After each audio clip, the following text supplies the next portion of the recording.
Olá a todos, bom dia, boa tarde, boa noite, espero que todos vocês estejam bem. Vamos iniciando então o nosso segundo vídeo aula, né, de História Geral da Imprensa. Lembrando que esse é o primeiro vídeo, então que o conteúdo vocês vão ter que fazer o pequeno resumo para mandar lá no dia 29 de abril, né? Então a partir dessa semana, daí ali na semana 3, 4, 5, 6, 7, né, vocês vão fazer um resuminho de 5 a 10 linhas, né, um textinho curto, só falando, enfim, pode ser o que vocês acharam, pode ser destacando alguns pontos que vocês acharam interessante, ou escolher um ponto para fazer algum comentário breve, né, enfim, é algo simples, né, então essa é a atividade da avaliação 1, que é então o vídeo aula, os resumos dos videoaulas da segunda até a sétima semana, né, todos os resuminhos em um único arquivo. Então vocês não vão me mandar nada agora, né, tudo lá no dia da entrega da avaliação 1, tá bom? Então hoje a gente vai começar lá do início, né, dos primórdios, né, a gente vai falar aspectos históricos, esfera pública, condições de possibilidade, o desenvolvimento social, né, a formação da esfera pública, retrospectiva de desenvolvimento humano da oralidade e cultura escrita, né, até o surgimento da imprensa, né? Então a gente está indo numa ordem cronológica, né, fazendo uma retrospectiva a partir de alguns autores que eu vou citando aqui na medida em que a gente vai avançando, né, para fazer essa reconstituição até a gente chegar, né, no mais contemporâneo, né? Então como eu já falei para vocês no primeiro vídeo aula, sempre vai ter um material complementar, né, até porque o espaço é menor do que se fosse no presencial. Então eu vou colocar aqui um artigo que é bem interessante. Ele é da Patrícia Bandeira de Mello, né, mestre em comunicação da Universidade de Pernambuco, né, e o artigo se chama Um Passeio pela História da Imprensa, o espaço público dos grunhidos ao cyberespaço, né, o ciberespaço. Então começa exatamente no surgimento do alfabeto, nos primórdios aí que a gente vai falar um pouco também, e vai fazendo esse desenvolvimento, mas vai trazendo algumas outras perspectivas aqui que não vai dar, né, tempo para falar. Vai já abordar também outros temas que a gente vai falar mais para frente, como questão da imprensa brasileira, etc. Então é um texto que percorre esse caminho, né, que a gente está propondo para a aula de hoje, né? Então vai ficar aqui como material para leitura de vocês além do vídeo. Mas tem bastante coisa para a gente falar, então vamos lá. Iniciando pelos primórdios da comunicação, então um livro que dá base para essa parte do conteúdo, então, é a Evolução na Comunicação do Sílix ao Silício, né, do Giovanni Giovanni. É uma publicação da Nova Fonte, é um livro referência, né, para se falar de história da comunicação, porque ele faz justamente todo esse percurso, esse longo percurso, né, na história da humanidade, pensando sempre nas tecnologias como elementos que transformam a maneira do homem viver em sociedade, né? Então entendendo assim tecnologia como desde a invenção da roda, por exemplo, né, que é algo que vai revolucionar, né, a sociedade, o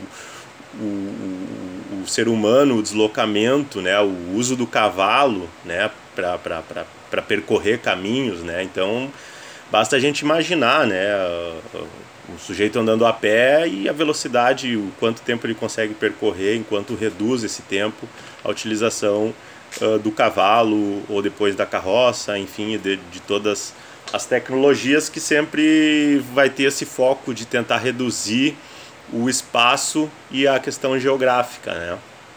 Até a gente chegar é uma perspectiva interessante, porque a gente pensa em toda essa evolução até a gente chegar no contexto da internet, das redes sociais, do telefone celular, que é quando você tem a comunicação instantânea, elimina completamente a questão geográfica para manter uma comunicação instantânea com vídeo, né? Porque antes até tinha o telefone, mas com qualquer parte do mundo, né? Então a gente consegue reduzir a questão do tempo e do espaço, mas é interessante pensar quantos milhares de anos foram necessários até a gente chegar nessa situação contemporânea. Então ele vai começar lá do princípio, que a comunicação ela já nasce com a sociedade, então começa lá com as pinturas nas cavernas, né, todo o significado que tinha, né, então isso que vocês também já estudaram, principalmente durante o ensino médio, né, então só fazendo uma retomada, né, entre 10 e 30 mil anos atrás o ser humano já fazia as figuras pictóricas no Paleolítico, nas cavernas, né. Ele vai citar o contexto da Mesopotâmia também, os sumérios inventando a escrita, por uma necessidade econômica, né? Então, utilização de caracteres. O que é importante da gente pensar é que ainda não é o alfabeto, né? Então, se tinha as figuras pictográficas, né? Os caracteres que representavam, que tinham determinado significado, né? Então, tanto nessa obra quanto em outras, né? O autor vai mais a fundo. Então, até se alguém algum dia tiver interesse de se aprofundar mais, essa obra do Giovanni é bem completa nesse sentido, mas também aqui a gente não vai poder aprofundar muito esses pontos pela questão de tempo também. Aí ele vai para o papiro, também é uma revolução, né? Tu ter a possibilidade de ter um material que tu consegue carregar, né, de maneira mais leve, né? Isso lá por 2500 a.C., né? Depois eu vou postar aqui também os slidezinhos com essa sistematização aí da obra do Giovanni para vocês. E aí entra também a questão do Oriente, principalmente, assim como às vezes a gente esquece, assim, até ficar focado muito no Ocidente, né, por a gente fazer parte do Ocidente, mas a China e a Índia, principalmente o território, né, onde hoje é China e Índia, né, teve uma importância muito forte, né, em relação à escrita pictórica, né, pictográfica, aliás. Então, escrita em tábuas de argila, né? Então, basta a gente imaginar assim como era, né, essas formas de comunicação, essa criação desse sistema, e para fazer com que um grupo de pessoas tenha a possibilidade de interpretar, né, todo esse sistema criado. Então, é algo percorre os séculos, né? E aí o autor vai colocar que justamente percorre a história, né? Inclui aí Império Grego, Romano, Idade Média, séculos 5 e 6, até, né, a gente ter uma evolução um pouco maior, né? Surgimento do alfabeto, etc.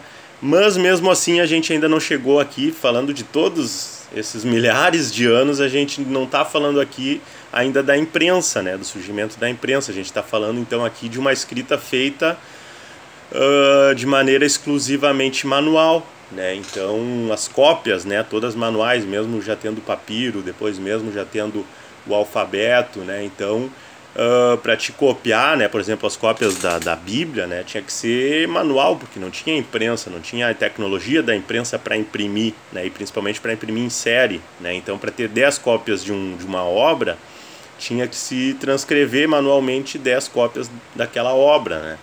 Então é algo que, né, demora muito, no sentido, claro, pensando, né, houve uma evolução, mas é algo que perdura por muitos e muitos séculos, né? E aí vai até a invenção do papel na China no século II, né? De novo a China aí tendo esse protagonismo, introduzido na Europa, né, através da Espanha e da Sicília, que é, né, a região de onde hoje é a Itália, né? Então tem essa interconexão também, né? Porque a gente não tem um mapa ainda desenhado como a gente tem hoje, né? As regiões onde hoje são os países tinham outros nomes, etc. Mas a gente já percebe que tinha, né, essa relação de troca, né, principalmente relacionada à economia. Então sempre, né, tem essa troca de técnicas entre Ocidente e Oriente ao longo dos séculos, né? E se teve, então o Giovanni vai colocar que se criou uma empreitada, né, que se chamou Missão do Papel, né, que foi justamente porque do papiro para o papel também houve, né, uma grande evolução, né, até se criar o papel. Trata-se de uma missão do século III, né, depois de Cristo, né, século III, então oriunda do Ocidente, registrada por fontes chinesas, né, que falavam de um papel com cheiro de mel, né, descrevendo-a da seguinte maneira. Daí ele coloca Esse trecho é muito perfumado, mas forte e flexível, pode ser mergulhado na água sem estragar. No ano de 248, a Síria Romana enviou 30 mil rolos de presente, né? Então, tá na página 74, então, da obra do Giovanni, esse trecho. Então, só para a gente pensar assim o quanto o quanto tempo precisou, né, para ver todas essas evoluções e como elas foram, cada uma delas revolucionou de fato, né? A transição de cada uma delas, ela revolucionou a sociedade, alterou a forma de relação, tanto interpessoal, mas principalmente entre os povos, né? E também como essas novas tecnologias, elas alteram, e é como eu já tinha comentado brevemente no primeiro vídeo, não tem como tu desinventar uma tecnologia, né? Depois que tu lança ela, né, pode ser, né, a pólvora, por exemplo, a arma, né, o armamento, foi criado para ser utilizado nas guerras e foi utilizado nas guerras, mas também foi utilizado por crime, utilizado pela polícia, utilizada, enfim, nas diferentes culturas de diferentes maneiras. Então quem inventou não tem o controle do que as pessoas vão fazer com o espaço. Tá pensar também hoje em redes sociais, em internet, né? Quando se criou, veio só o lado positivo. A gente vai poder falar instantaneamente com os outros, vamos poder fazer chamada de vídeo, vamos poder... o jornalismo vai revolucionar, e quando se criou ninguém imaginava assim a proporção que teria, talvez até pudesse imaginar inicialmente, mas a proporção e o poder que teria as fake news, a possibilidade de golpes online, a possibilidade de criar um perfil fake e aplicar um golpe em alguém, etc. Tudo. Quer dizer, o ser humano ele faz N coisas, né, com as tecnologias que são disponibilizadas para ele, né? Então é realmente muito curioso, né, a gente pensar em tudo isso e voltando para esse tempo, né, e a gente vê como a história às vezes se repete, né, o ser humano, apesar de ter tecnologias diferentes em momentos diferentes, ele é estritamente humano. Então a gente vê às vezes, mesmo com toda a tecnologia, as pessoas tendo as mesmas atitudes de quando a gente estuda história. As pessoas tinham no século 6, 7, 8, 10, 12, né? Basta ler os livros da época, né? Os romances da época, e chama muita atenção como eles são muito atuais no que diz respeito principalmente à psicologia do ser humano e às relações humanas, né? Por isso que eu acho que eu gosto tanto e sempre pesquisei muito a literatura, que fala muito sobre as épocas, né? da sociedade, dos países, etc. Mas vamos voltando aqui para essa linha do tempo, vamos dizer assim. Então até a invenção da imprensa, né, a cultura é predominantemente oral, inclusive depois, né, quando surge a imprensa, fica durante muito tempo ainda sendo uma cultura predominantemente oral, né. Então no início, mesmo já tendo ali o papel, etc., os contratos, as promessas, as cobranças e as dívidas eram feitas oralmente, né, a palavra, né, aquela coisa de dou-me a palavra, né, isso daí é um dizer, assim, digamos, da cultura oral, porque a cultura oral tinha mais peso, né, fazer uma promessa diante de testemunhas do que tu ter qualquer documento, né, até porque era uma sociedade quase que total, né, não alfabetizada, seja em relação ao alfabeto, ou seja em relação até mesmo ao conhecimento dos caracteres anteriores, das pictografias, etc., né? Então, e essas histórias são contadas oralmente, então, de geração para geração, né? As obras têm um número limitadíssimo de cópias, né? A gente para pensar na Divina Comédia, que é lá do século XIV, e até mesmo Dom Quixote do século XVI, né? Então, que são clássicos da literatura universal, e a própria Bíblia mesmo, né? Pensando em toda essa passagem de geração a geração até chegar ao surgimento da imprensa, com o Gutenberg em 1450, e que ele vai imprimir, a primeira impressão dele vai ser justamente uma cópia da Bíblia, né? Então é interessante essa ideia também das tecnologias, do inventor não ter o poder sobre o uso das tecnologias. Tá, o surgimento, o Giovanni vai colocar... Não, aqui a gente já entra na obra da Neil Postman, né?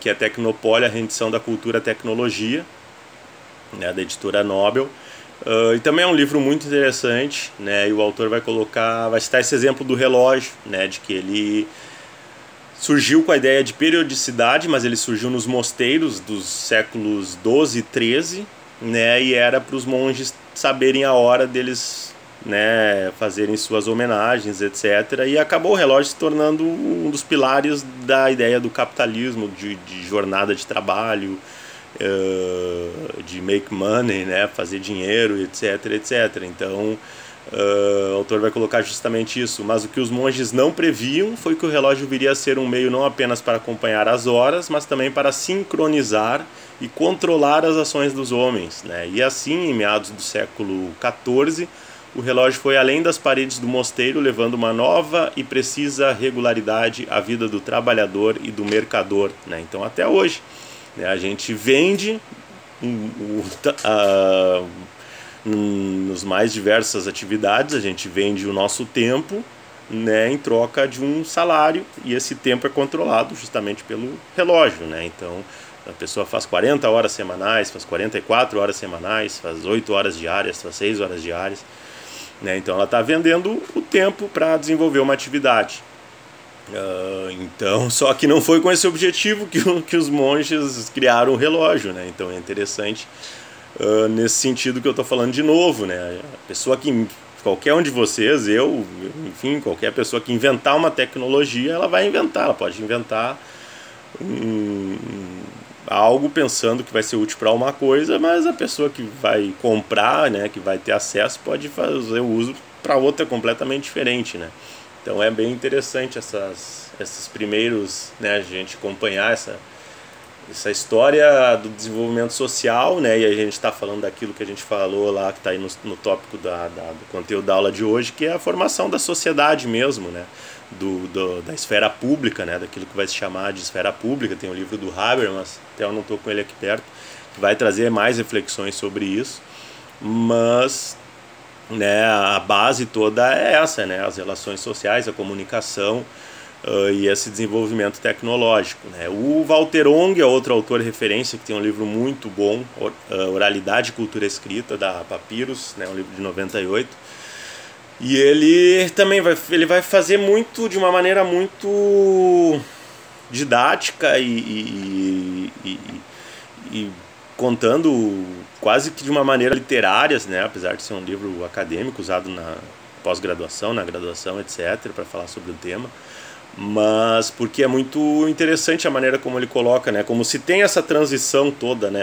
A gente pensar que a gente está falando principalmente de uma cultura que era oral, né? Nesses períodos que a gente está falando, século 12, 13, 14, 15, 16, 17, né? Então o Walter Ong vai colocar, antes que a escrita fosse profundamente interiorizada pela impressão, né? Então o surgimento da imprensa vai ser fundamental para popularizar, digamos assim, a cultura escrita, né? As pessoas não se sentiam situadas, né, a cada momento de suas vidas em qualquer tipo de tempo computado abstratamente, né? Em uma cultura sem jornais ou outro tipo de material correntemente datado para ser impingido à consciência, qual a utilidade para a maioria das pessoas, por exemplo, de saber o ano do calendário corrente, né? Então as pessoas às vezes não sabiam a própria idade, né? Mais ou menos imaginavam. O número do calendário abstrato não estaria relacionado a nada da vida real, né? Aquela coisa da gente... Hoje a gente tem, aquilo que a gente falou, a gente tem 365 dias no ano, aí as pessoas têm ali 30 dias de férias, então elas se programam conforme, às vezes, calendário escolar dos filhos ou de si próprio. Às vezes a pessoa, né, está fazendo graduação e não está trabalhando no momento, enfim, mas tudo gira em torno do calendário, né? As pessoas se programam, planejam, etc., tudo baseado no calendário. Então, mas naquele tempo não tinha, era praticamente uma cultura que vivia muito baseado na questão da troca, do mercado de escambo, né? Que era o mercado de trocas, né? Antes, principalmente, se a gente pensar na invenção da moeda, né? Do dinheiro. Então se trocavam produtos por outros, mas a preocupação não era, né? Uma semana não existia, tu pensava que uma semana era algo super abstrato, como o Ong coloca. O número do calendário abstrato não estaria relacionado a nada da vida real, né? Então né? O sujeito não queria saber mesmo, né? Que dia era hoje e tal, ele tem que comer igual, não importa se é domingo, se é sábado, né? Então, feriado. Então isso tudo é algo que vem mais recentemente pensando numa escala de tempo de milhões de anos, né? Então 2 séculos é pouco, né? Numa escala maior. A maioria das pessoas não sabiam nem mesmo e nem tentavam descobrir em que ano haviam nascido, né? Então era algo que não fazia sentido porque não influenciava em nada a vida do sujeito, né? Então as evoluções, uma síntese aqui geral do que a gente falou até agora, né? As evoluções tecnológicas afetam o ambiente, né? Enfim, podem pensar no que vocês podem olhar em volta, né? Tudo que está aí, o ventilador, o livro, a impressora, o computador, etc., né? Tudo afetou o ambiente no momento que foi lançado para a sociedade. Não há o controle para saber se afeta para o bem ou para o mal, né? Se eu pegar minha impressora e atirar pela janela e cair na cabeça de alguém, eu vou estar fazendo um uso para o mal, por exemplo, ou para imprimir um panfleto com fake news sobre alguém, apesar de que hoje em dia o panfleto tá fora de questão, mas só para citar exemplos, né? As invenções também são irreversíveis, não tem como desinventar, né? Porque outras pessoas vão adquirir a capacidade para fazer aquela produção tecnológica, então não vai ter. Um exemplo aí é as armas nucleares, né? Se inventou e não tem como desinventar, tá aí países ameaçando e tendo um arsenal nuclear, etc. E tá lá, os armamentos estão lá parados, sem utilização, mas eles estão lá, né? E a tecnologia para se produzir isso foi inventada, não tem como desinventar, né? Os países chegaram a esse ponto, não tem como reverter isso. Tentam diminuir então essa questão de tempo e espaço. E aí os autores consideram essas tecnologias como comunicacionais, quer dizer, o cavalo, a roda, a carroça, a pictografia, o alfabeto, o relógio, correios, imprensa, jornais, telefone, telégrafo, etc. E antes da impressão, os poucos alfabetizados eram os líderes da comunidade, né? Aquela coisa que a gente vê às vezes em filme, em desenho, né? O ancião que vai lá, que é o sábio daquela comunidade, que é ouvido, né? Pela população. Aí a gente chega na obra do Briggs and Burke, que é História Social da Imprensa, se eu não me engano, ou da mídia, agora não tenho certeza, tá aqui os autores, que é de 2006, a obra deles. Mas eles vão pegar então aí do surgimento da imprensa em diante, de 1450 para frente. Então a gente vai falar um pouco sobre esse trecho, daí a gente encerra e daí na próxima semana a gente começa a falar do contexto europeu e aí sim a questão mais entrando aí na questão da imprensa no sentido de jornalismo, né? Então aqui a gente teve que condensar todo esse período gigantesco de tempo aí em pequenos tópicos, né? Mas essas obras todas dão uma conta bem legal desse conteúdo. Então Gutenberg, né, nasceu em 1398, faleceu em 1468, foi o inventor da imprensa, ele imprimiu a primeira impressão dele, como eu falei antes, foi a Bíblia, né? Em 1500 já haviam, né, para se ter uma ideia aí, num período de meio século, de 50 anos, já haviam 250 lugares com impressoras na Europa. Então aquilo que a gente falou, o Gutenberg ele inventa a imprensa, claro que na maioria das invenções há vários cientistas, pesquisadores fazendo experimentos. Um caso que a gente vai ver mais para frente é do rádio, né? Então, tanto é que tem a polêmica de quem seria o inventor do rádio, né? Porque certamente além do Gutenberg haviam outros, né, fazendo os mesmos empreendimentos, mas se convencionou, né, de apontar o Gutenberg como inventor da imprensa. Em 50 anos a gente já tem 250 lugares com impressoras na Europa, quer dizer, se o Gutenberg antes de morrer em 1468, 18 anos depois de inventar a imprensa, ele dissesse, ó, o que eu fiz não deu certo, vai prejudicar a humanidade, não quero mais, vou jogar fora aqui todo o meu material, não ia adiantar nada, porque já haviam mais de 200 lugares na Europa já imprimindo, então não tem como desinventar, né, o que ele inventou. Inicialmente imprimiam-se muito livros impressos, geralmente com esse teor mais religioso, também mapas, né, algo que vai revolucionar também. A maior parte da população era analfabeta, como a gente já falou. E os jornais, aí a gente já chega nos jornais, eles vão surgir no século XVII. O primeiro jornal circula em Bremen, na Alemanha, em 1609, apesar de que tem outros autores que colocam 1605. Numa outra cidade alemã, mas eu não vou me recordar, né, aqui a gente está referenciando aí o Briggs and Burke. Então, né, eles apontam como o primeiro jornal sendo de 1609. E aqui é interessante que dá 200 anos, né, de espaço no tempo entre esse primeiro jornal alemão e o primeiro do Brasil, né? Então são 200 anos, 2 séculos de diferença, né, da Europa para o Brasil em relação à história da imprensa. Nos primeiros jornais a notícia aparece como fator de acumulação de capital mercantil, aquilo que a gente já falou também, vai falar de novo, o jornalismo ele nasce também com essa demanda da questão econômica, né? Os jornais nascem com editorias internacional e economia, né? Porque a Europa ali, vários países, nações pequenos, pensando na geografia e até mesmo na população na época, né? Então havia muito essa troca, né? E ainda se tinha muito da economia de escambo, né? Apesar de já se ter as moedas, mas se tinha muito essa questão da troca, né? Então é uma demanda por informação relacionada principalmente a negócios entre as nações. Rapidamente foram impressos em séries vários livros, então se permitiu que se imprimisse 100 cópias de um livro, algo que antes era feito manualmente, né? Então, questão do tempo, né? Se elimina muito a questão do tempo. A língua principal inicialmente era o latim, né? Então, em 1539, o rei da França, Francisco I, ordena que os documentos oficiais passem a ser em francês, quer dizer, só em 1539, né? Então, na França se aposenta, digamos assim, o latim como língua oficial para documentos, para se colocar a língua do país, né?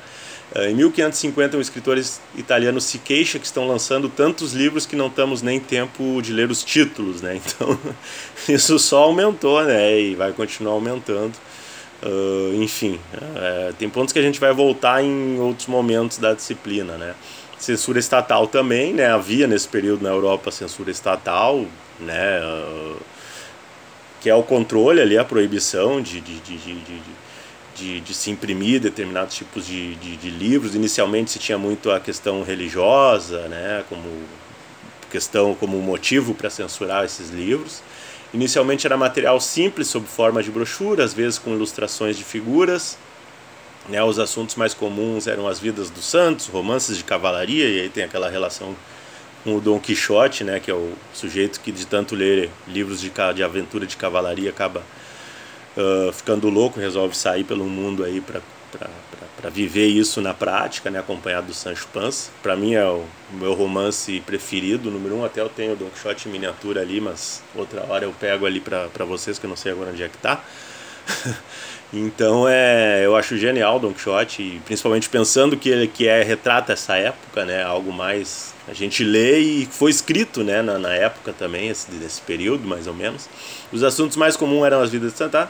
Surgem críticas à literatura e rapidamente alcança o público também feminino, né? Então se tinha muita ideia da mulher numa sociedade claramente machista, né, ficar em casa cuidando da casa, né, e aí vai surgir aí os romances Madame Bovary e outros, né. Tem o do Lawrence, que me fugiu o nome, também é um romance super bom, do D.H. Lawrence, me fugiu, o Amante de Lady Chatterley. Então vai ser o tema inclusive de muitos romances do período posterior, mas que ainda se tem muito essa cultura.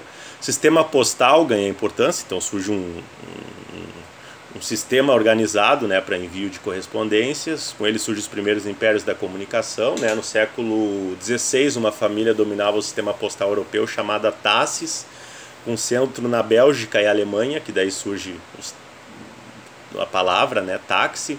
Na Bélgica também a bolsa de valores, a gente pode falar aqui em outro momento, também vem da Bélgica. A bolsa, na verdade, era o sobrenome da família que começou esse negócio de venda de mercado de capitais, né? Isso também no período, mais ou menos nesse mesmo período. As correspondências eram levadas a cavalo e viajavam até 200 quilômetros para levar as notícias, né? Com a expansão e as colônias nas Américas surge o sistema postal transatlântico, então passa a cruzar os oceanos, carregando cartas, livros, jornais, né? Surgem também os primeiros best-sellers, a ideia de best-seller.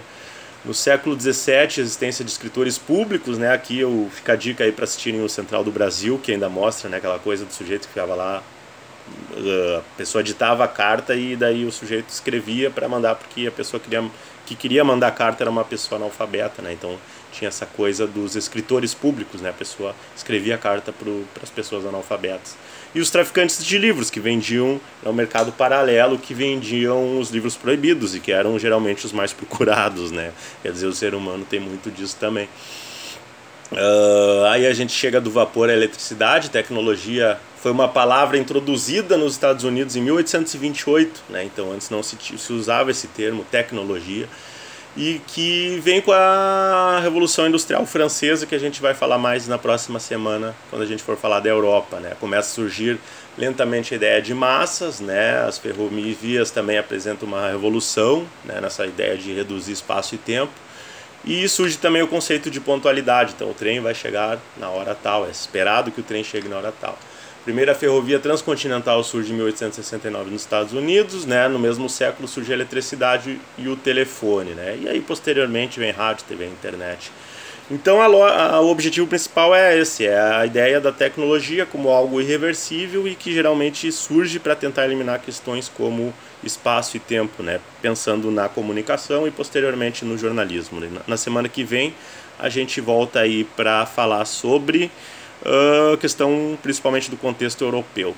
Tá bom? Fiquem bem, qualquer dúvida podem também entrar em contato. Uma boa semana e eu vou postar o texto também para vocês. Um abraço e fiquem bem.